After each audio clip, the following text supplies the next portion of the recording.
Hello दोस्तों, स्वागत है हमारे चैनल पे जिसका नाम है ट्रिकीफाई। आज का यह सेशन हमारे जैव प्रक्रम का दूसरा वीडियो है। इससे पहले वाले वीडियो में हम लोगों ने अमीबा में पोषण किस प्रकार से होता है उसके बारे में पढ़ चुका था, जान चुके थे हम लोग। आज के इस वीडियो में हम लोग मनुष्य के अंदर होने वाले क्रियाओं के बारे में जानेंगे, जैसे वहन, श्वसन, या अगर हम लोग बात करें पोषण के बारे में। हम लोग जानते हैं कि जो हमारा मनुष्य में पोषण जो शुरुआत होता है वो हमारे मुख से होता है, जिसे हम लोग अंतग्रहण के नाम से जानते हैं। पोषण को 5 भागों में बांटा जाता है क्रियाओं के मदद से। पहला अंतग्रहण, भोजन को अपने अंदर डालना। दूसरा पाचन, भोजन को पचना। तीसरा अवशोषण, भोजन में मौजूद अलग अलग तरह के जो हमारे पौष्टिक पदार्थ हैं, पोषक तत्व हैं, उनको अवशोषित करना। चौथा, उस पोषक पदार्थ को अलग अलग अंगों में उसके क्रिया अनुसार पहुंचाना। और आखिरी, जो भोजन में बचा खुचा जो रह गया है, जो किसी काम का नहीं है, उस सामान को, उस भोजन को शरीर के बाहर निकाल देना। यह 5 भाग में हम लोग पोषण को पढ़ते हैं। अब हम लोग इसे कुछ विस्तार पूर्वक हम लोग इसे पढ़ेंगे, कुछ डिटेल में हम लोग इसे जानने की कोशिश करेंगे। हम लोग जानते हैं कि पोषण कहां से स्टार्ट होता है। तो सर्वप्रथम हमारा पोषण जो है मुख से स्टार्ट होता है। मुख में हम लोगों को 3 चीज मिलता है। क्या क्या? पहला हो जाएगा दांत। दांत के बाद हमें मिलेगा जीभ, और तीसरा जबड़ा। दांत, जीभ और जबड़ा। दांत के बारे में अगर हम लोग जाने तो दांत हम लोग को 2 तरह के दांत हम लोग को पाए जाते हैं। एक अस्थाई और दूसरा जो हम लोग को मिलता है वह स्थायी मिलता है। जो अस्थायी दांत है ये हम टोटल 20 संख्या में होती है, लेकिन स्थायी दांत जो है यह टोटल 32 संख्या में होती है, और जिसे हम लोग 4 भाग में बांट सकते हैं। पहला कृतंक, दूसरा रदनक, तीसरा अग्र चर्वनक, चौथा और आखिरी चर्वनक। यह 4 तरह के दांत हमारे शरीर के अंदर पाए जाते हैं। कृतंक का काम होता है काटना। सबसे आगे में हमारे जो दांत मौजूद है उसका काम ही होता है काटना। दूसरा है रदनक। रदनक काम होता है चीरना फाड़ना। हम लोगों ने जंगली जानवरों में देखा होगा कि उनके लंबे लंबे दांत होते हैं, वो क्या होते हैं? वो रदनक होते हैं। तीसरा अग्र चर्वनक और चौथा भी चर्वनक। इन दोनों काम होता है कि बड़े बड़े भोजन के बड़े बड़े टुकड़ों को छोटे छोटे टुकड़ों में कर देना। यह इन दोनों का काम होता है। फिर दूसरा जो है हमारा दांत के बाद आता है जीभ। जीभ का काम है यहाँ पे कि हम उस भोजन का स्वाद ले सके, सही से ले सके। खट्टा है, मीठा है, कड़वा है या नमकीन है, ये हम लोग कौन बताता है? जीभ बताता है। और तीसरा है जबड़ा। अगर हमारे मुख में जबड़ा नहीं होगा तो हम सही से अपने बल का उपयोग नहीं कर सकते हैं, और ना ही दांत का उपयोग सही से कर सकते हैं। जबड़ा ही हमें वह बल देता है जिससे हम दांत को सही से उपयोग कर पाते हैं। ठीक है।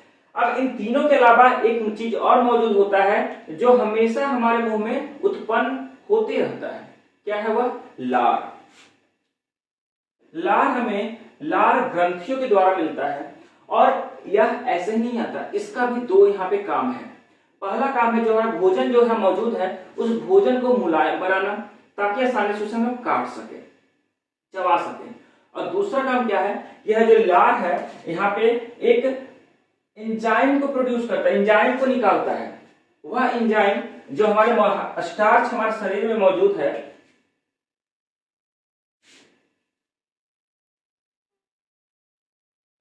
यह लार जो है लाल ग्रंथियों के द्वारा निकाला जाता है। और ये लाल ग्रंथि क्या करता है? हमारे भोजन में मौजूद स्टार्च को तोड़ता है। किसमें तोड़ता है? तो यह माल्टोज में तोड़ता है। माल्टोज क्या है मैं आगे बताऊंगा। यह माल्टोज में से तोड़ता है।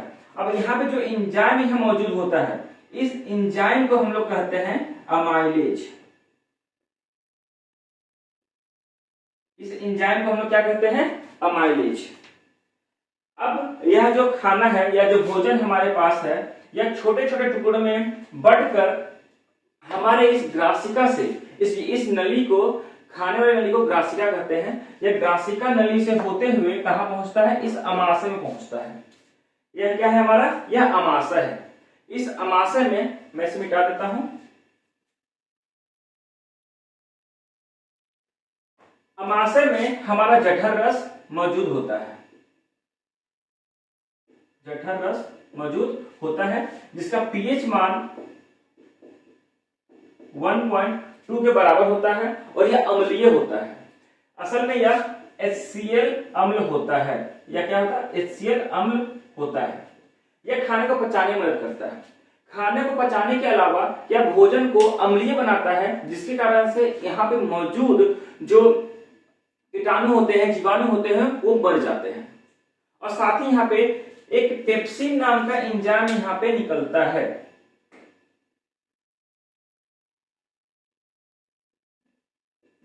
पेप्सिन, और दूसरा निकलता है रेनिन। रेनिन क्या करता है? हम लोग जो दूध को पीते हैं, उस दूध को पचाने में जो मदद करता है वह रेनिन ही करता है। ठीक है। और जो यहाँ पे अमाशय है, अमाशय में यहाँ पे दो रास्ता देख सकते हैं। एक रास्ता आने के लिए है और दूसरा रास्ता जाने के लिए है। तो इस दोनों रास्ता में अवरोधनी होती है। अवरोधनी का मतलब जो रोकने वाला, द्वारपाल। तो यहाँ पे ऊपर में जो अवरोधनी होती है वह क्या करती है? भोजन को अंदर लाने को देती है लेकिन ऊपर ले जाने नहीं देती है। और यहाँ पे जो अवरोधनी होती है यह भोजन को नीचे ले जाने देती है लेकिन ऊपर लाने नहीं देती है। अब यहाँ बीच में हम लोग यहाँ क्या देख सकते हैं? यहाँ पे क्या है? अम्ल है। अब आप लोग सोच रहे होंगे कि यहाँ पे अम्ल है, और अम्ल क्या करता है? हमारी त्वचा को जला सकता है, नुकसान पहुंचा सकता है। फिर भी अमाशय हमारा सही सलामत कैसे है? तो सही सलामत इसलिए है क्योंकि वहां पे श्लेष्मा मौजूद है। वहां पे क्या मौजूद है? श्लेष्मा। अब श्लेष्मा कहां से निकलता है? तो श्लेष्मा को श्लेष्मा ग्रंथि के द्वारा निष्कासित किया जाता है। श्लेष्मा ग्रंथि के द्वारा निष्कासित किया जाता है, जो यहाँ पे एक इस तरीके से रहता है और क्या करता है कि यहाँ पे उसको जलने से बचाता है। अब यहाँ जो खाना जो लगभग पच चुका है, पच ही गया है यह खाना। अब पचने के बाद क्या होता है? ये पचने के बाद नीचे आ रहा होता है। कहां पे नीचे आ रहा होता है? हमारी ये छोटी आंत में, छोटी आंत में आ रहा होता है। अब वह जो खाना पचा हुआ है उसे हम लोग काइम के नाम से जानते हैं। पचे हुए खाना को क्या कहते हैं? काइम कहते हैं।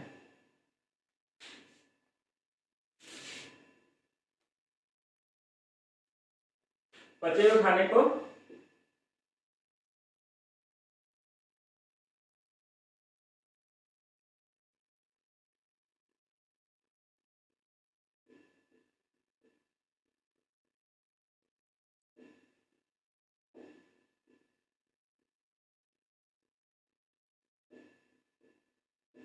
पचे हुए खाने को काइम कहते हैं।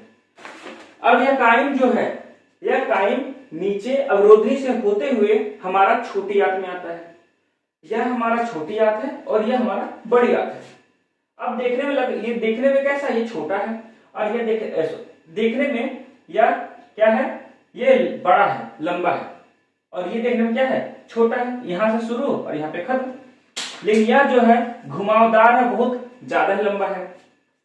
फिर इसे छोटी आंत क्यों कहते हैं और इसे बड़ी आंत क्यों कहते हैं? ऐसा इसलिए क्योंकि छोटी आंत जो है, छोटी आंत की कुल लंबाई 7 से 8 मीटर के बराबर होता है, या इसे कह सकते हैं 6 से 8 मीटर के बराबर हो सकता है। और बड़ी आंत की जो लंबाई है ये लगभग 1.2 मीटर, 1.2 मीटर के बराबर होता है। इसी कारण से इसे, लेकिन यहाँ पे क्या चीज है? यहाँ पे इसका चौड़ाई जो होता है 5 सेंटीमीटर होता है, और इस चौड़ाई के कारण से ही इसे बड़ी आंत कहा गया है। और इसका चौड़ाई जो है ये 2.5 सेंटीमीटर है, और इसके कारण से छोटी आंत कहा गया है। समझे? अब एक बात बता दूं, अगर मांसाहारी जानवर को देखा जाए और शाकाहारी जानवर को देखा जाए, मीन्स अगर हम बात करें हिरण के बारे में और एक बात करें शेर के बारे में, तो जो हिरण के पास जो ये छोटी आंत होती है वो लंबी होती है। क्यों? क्योंकि छोटी आंत वो अवशोषित करती है खाने को। तो अवशोषित करने में साग सब्जी को अवशोषित करने में थोड़ा कठिनाई होती है, लेकिन मांस को अवशोषित करने में कठिनाई नहीं होती है। तो मांसाहारी जानवर के पास में वह आंत छोटा होता है, लेकिन शाकाहारी के पास में बड़ा होता है, ठीक है, लंबा होता है। अब यहाँ पे क्या होता है, जैसे ही यह काइम जो है अंदर आता है, छोटी आंत में प्रवेश करता है, यहाँ पे कुछ और एंजाइम निकलते हैं। और यह एंजाइम क्यों निकलते हैं, ताकि जो यहाँ पे हमारे बड़े बड़े पोषक तत्व हैं, जैसे कार्बोहाइड्रेट है, प्रोटीन है, हमारा जो वसा है, ये वसा जो छोटा छोटा टुकड़ा में छोटा छोटा चीज में वो निकल जाए, छोटा छोटा तत्व में बदल जाए। तो बदलने के लिए वहां पे एंजाइम का प्रयोग किया जाता है। जैसे हमारा हो गया ट्रिप्सिन। ट्रिप्सिन हार्मोन क्या करता है, यह हमारा प्रोटीन को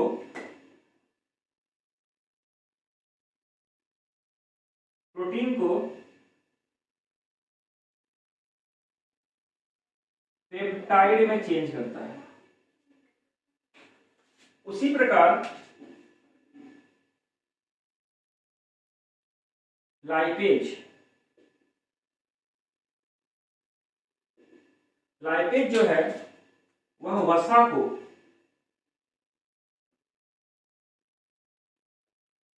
वसा अम्ल में बदल देता है।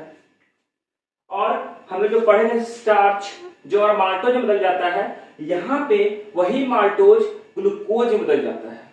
सिर्फ माल्टोज नहीं, हम लोग को जो फल में मिलता है उसे फ्रुक्टोज कहते हैं, दूध में जो हम लोगों को मिलता है उसे हम लोग ग्लूकोज लैक्टोज कहते हैं, ठीक है। तो वह भी हमें ग्लूकोज में बदल जाता है, और उसे बदलने के लिए अलग अलग एंजाइम का प्रयोग किया जाता है। जैसे अगर बात किया जाए लैक्टोज का,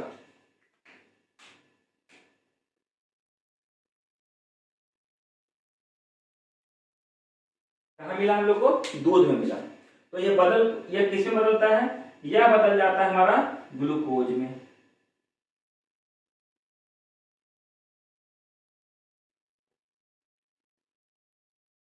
इन बदलता कौन है, तो इसे बदलता है लैक्टेज। बदलता कौन है, लैक्टेज। उसी प्रकार से अगर बात किया जाए माल्टोज का, तो माल्टोज किस में बदलता है, यह भी बदलता है हमारा ग्लूकोज में ही। और बदलता कौन है से, तो माल्टेज। और यह ग्लूकोज फिर बाद में क्या करता है, हमें बहुत सारा ऊर्जा प्रदान करता है, जिसके कारण से हमें बहुत अलग अलग तरह का काम कर सकते हैं। प्रोटीन क्या करता है, हमारे शरीर का जो टूटा फूटा अंग है उसे ठीक करता है, चोट लग जाता है उसे ठीक करता है। और वसा क्या करता है, तो वसा एक तरह से हमें सुरक्षा प्रदान करता है किसी छोटे मोटे चोट से। अब यह जो खाना में जो भी हमारा पोषक तत्व थे, भोजन में जो भी पोषक तत्व थे, वह छोटी आंत के द्वारा अवशोषित किया जाता है। पर अवशोषित करने के लिए यहाँ पे एक अंग मौजूद होता है, उस अंग को हम लोग कहते हैं दीर्घ रोम। क्या कहते हैं, दीर्घ रोम।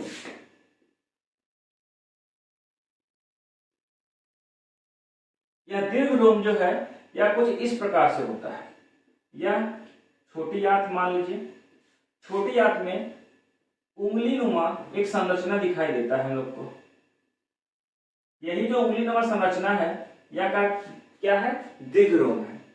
यह खाने को क्या कर, मान लीजिए कि हमारे पास यह खाना है, तो यह कुछ इस प्रकार से होते हुए गुजरेगा।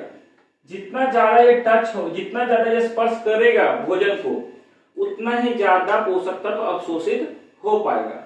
तो यहाँ पे दीर्घ रोम क्या कर रहा है, यह अवशोषण का काम कर रहा है।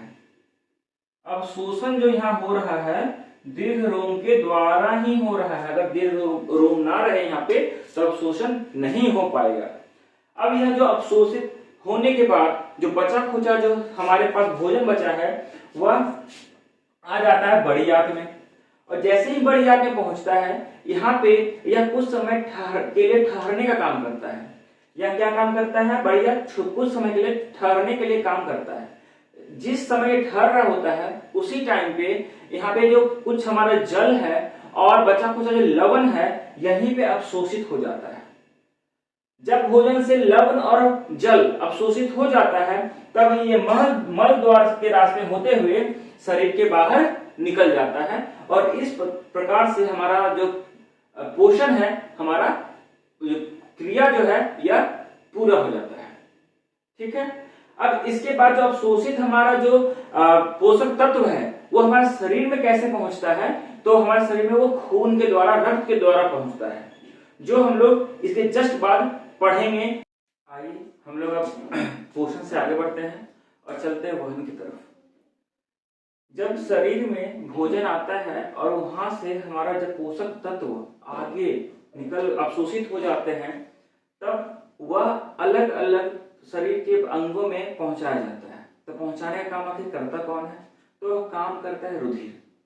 लेकिन पहुंचाने और वहां से लाने का काम में भी एक किसी अंग का जरूरत पड़ता है, उसी अंग को हम लोग कहते हैं हृदय। आज हम लोग वहन जो एक प्रकरण है उसमें हम लोग हृदय के बारे में ही पढ़ेंगे कि आखिर ये काम कैसे करता है।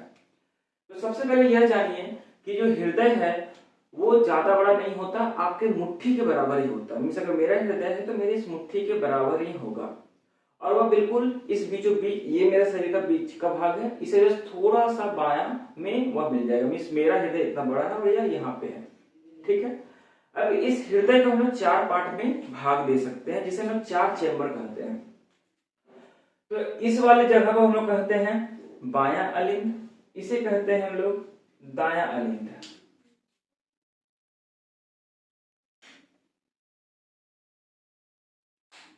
उसी प्रकार इसे कहते हैं हम लोग बायां निलय और इसे कहते हैं दायां निलय। यहाँ पे हमारे पास कुछ शिराएं और धमनियां भी हैं। जैसे यह कहलाएगी महाधमनी, यह कहलाएगा महाशिरा। यहाँ मिलेगी हमें फुफ्फुस धमनी और यहाँ मिलेगी हमें फुफ्फुस शिरा। अब होता क्या है, धमनी का जो काम होता है वह ऑक्सीजन को पहुंचाने का होता है और शिरा का जो काम होता है कार्बन डाइऑक्साइड को लाने का होता है। मीन्स एक जो है हमारे पास ले जाने का काम करता है और दूसरा हमारे पास लाने का काम करता है। तो लाना पहुंचाना कहां से है, वो हमारे फेफड़े से है। ठीक है, फेफड़ा से वहां पे पहुंचाया जा रहा है। अब रक्त किस किस चीज को पहुंचाएगा, रक्त जो है वह हमारे पास शरीर में मौजूद ऑक्सीजन को पहुंचाएगा जो हमारे फेफड़ा से मिल रहा है। दूसरा पोषक तत्व को पहुंचाएगा, जैसे प्रोटीन हो गया, वसा हो जाएगा, या किसी तरह का लवण है उसको पहुंचाएगा। ये सारा काम कौन कर रहा है, तो हमारा रुधिर या रक्त कर रहा है। तो यहाँ पे रक्त किस तरीके से काम को पहुंचा रहा है वही हम लोग को यहाँ समझना है। तो यहाँ पे चार जो यहाँ पे हमारा चेम्बर बना हुआ है उसे कुछ हम लोग इस प्रकार से बना सकते हैं। अब होता क्या है कि यहाँ पे लंग्स है, यहाँ पे हमारा फेफड़ा है। फेफड़ा से सबसे पहले ऑक्सीजन युक्त जो हमारा रक्त होता है वह फुफ्फुस शिरा से होते हुए अंदर आता है बायां अलिंद में और बाएं अलिंद से फिर आता है हमारा बाएं निलय में। बायां निलय के बाद क्या होता है, वो हमारा जो हृदय है वो सिकुड़ता है और सिकुड़ने के साथ में यहाँ का जो रक्त होता है या महाधमनी से होते हुए हमारे शरीर के अलग अलग हिस्सों में पहुंच जाता है। अब क्योंकि हमारे शरीर के अलग अलग हिस्सों में पहुंचाना होता है और यह यहाँ पे बहुत ज्यादा दाब का जरूरत होता है, इसलिए यहाँ देख सकते हैं कि यहाँ की जो उत्तकें हैं यह बहुत ही मोटी है। अगर हम उसे तुलना करते हैं इस तरफ की उत्तक से, मीन्स दाएं निलय के उत्तक से, तब यह जो हृदय है बिल्कुल पेशीय है। यहाँ पे सिर्फ पेशी का ही यूज किया गया है, यहाँ मिलता है हम लोगों को। अब यहाँ से जब हमारा ऑक्सीजन युक्त जब रक्त पूरा शरीर के अंग तक पहुंच जाता है और उसे श्वसन में यूज कर लिया जाता है, तब वहां से हमें मिलती है ऊर्जा और उसके साथ में कार्बन डाइऑक्साइड जो हमारे शरीर के लिए हानिकारक है, तो उसे हमारे शरीर से बाहर निकालना होता है। तो वह जो हमारा कार्बन डाइऑक्साइड है वह फिर हमारा इस महाशिरा से होते हुए अलिंद में प्रवेश करती है, दाएं अलिंद में प्रवेश करती है। यहाँ भी महाशिरा और यहाँ भी महाशिरा, यहाँ से प्रवेश करते हुए यह दाएं अलिंद में आती है। दाएं एलिन से फिर ये दाएं निलय में जाती है और दाएं निलय से होते हुए फिर चली जाती है फुफ्फुस धमनी और फुफ्फुस धमनी से फिर पहुंच जाती है कहां, तो हमारे फेफड़े में। और फेफड़ा जो है फिर उस कार्बन डाइऑक्साइड को बाहर छोड़ देता है और फिर ऑक्सीजन को अंदर ग्रहण कर लेता है और फिर यह प्रक्रिया बार बार होते रहता है। हमारा जो हृदय है ये कभी रुकता नहीं है, ये 24 घंटा का 24 घंटा ये काम करते रहता है। हमारा हृदय रुकता है एक समय, जब भी हम छींक मारते हैं तब उस समय बस कुछ मिनी सेकंड के लिए, बहुत थोड़े से समय के लिए हमारा हृदय काम करना बंद कर देता है।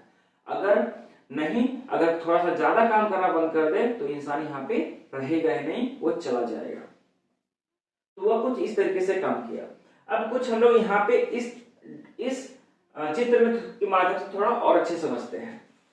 यह काला जो पेन है, ये काला मार्कर हम लेके चलते हैं ऑक्सीजन वाले रक्त को के लिए। यहाँ से ऑक्सीजन का रक्त आया, ऑक्सीजन युक्त रक्त यहाँ से प्रवेश किया बाएं अलिंद में, फिर बाएं अलिंद से आ जाएगा हमारा कहाँ, बाएं निलय में। बाएं निलय से होते हुए चला जाएगा कहाँ पे, ये फिर हमारा चला जाएगा बॉडी के अलग, शरीर के अलग अलग अंग में। ये मान लीजिए इधर बॉडी का हमारा अंग है, बॉडी का अंग में चला जाएगा और क्या जा रहा है यहाँ पे, ऑक्सीजन जा रहा है।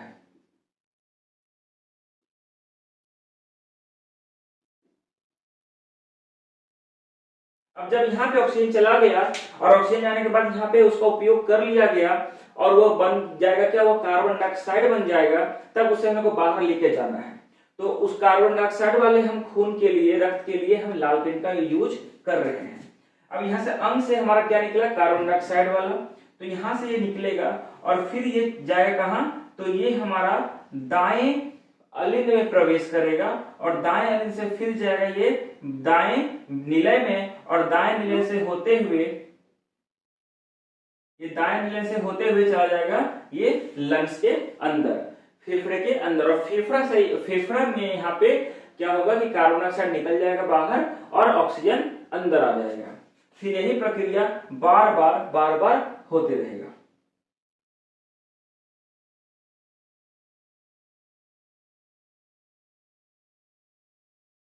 इस प्रकार से हमारा हृदय जो है काम करता है। अब हृदय में हम लोग को सबसे जरूरी चीज क्या है, रक्त। तो कुछ रक्त के बारे में भी हम लोग पढ़ लेते हैं। रक्त को हम लोग रुधिर के नाम से भी जानते हैं।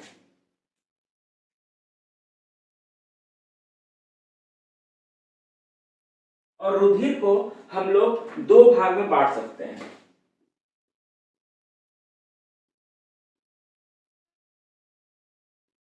पहला जो हो जाएगा ये कहलाएगा हमारा प्लाज्मा।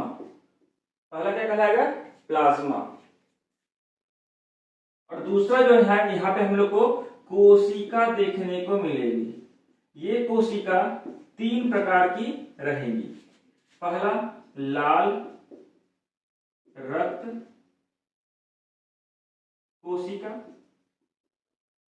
फिर श्वेत रक्त कोशिका और आखिरी में हम लोग को मिलेगा प्लेटलेट।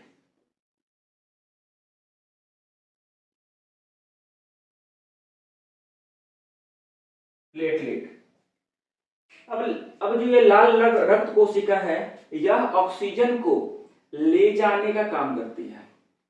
यह जो श्वेत रक्त कोशिका है ये हमारे शरीर का रोग प्रतिरोधक क्षमता को बढ़ाने का काम करता है। और ये जो प्लेटलेट है ये हमारे रक्त स्राव के दौरान जो अत्यधिक रक्त ना निकले उसके लिए रक्त का थक्का जमा कर उस रक्त के रास्ते को रोकने का काम करता है, ताकि ज्यादा रक्त स्राव ना हो और इंसान की मृत्यु ना हो सके। तो ये हमारा प्लेटलेट का काम है। इसी में एक और भी चीज है जो हम लोग को पढ़ना होता है, जिसे हम लोग लसिका के नाम से जानते हैं। लसिका एक रंगहीन पदार्थ है। यह रंगहीन पदार्थ है जो प्लाज्मा से मिलकर बना हुआ है। प्लाज्मा में जिसमें लगभग 95% जल है, इस प्लाज्मा में लगभग 95% क्या है, जल है। इसी जल में कुछ प्रोटीन जब मिल जाता है और यह कोशिकाओं के बीच में जमा हो जाता है। मान लीजिए ये हमारे पास कोशिका है, कोशिका से यहां से कुछ बाहर निकल के आता है और यहाँ पे जो जगह हमारे पास बच गया है, इस जगह में आके यह रुक जाता है।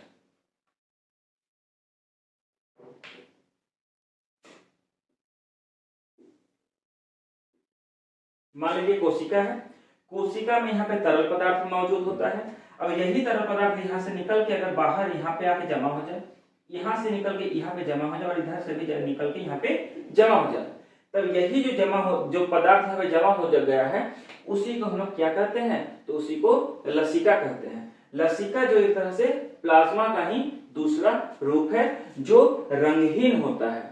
इसमें जल के अलावा प्रोटीन भी पाया जाता है। यह हमारा वहन का जो टॉपिक है ये समाप्त होता है।